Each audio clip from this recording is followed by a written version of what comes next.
Objectives by Crystal Linhart. There is an abundance of military in the United States today. Many of them are seeking employment. Becoming a security guard is a field that veterans can exceed in. Veterans training are invaluable. They are extensively trained in firearms, self-defense, and first aid. Veterans are motivated people who have proven to serve their country and communities and to have safety and security for all.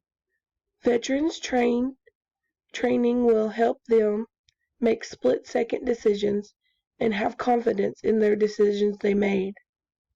Veterans usually have clean records. When they join the military, they have rigorous background checks.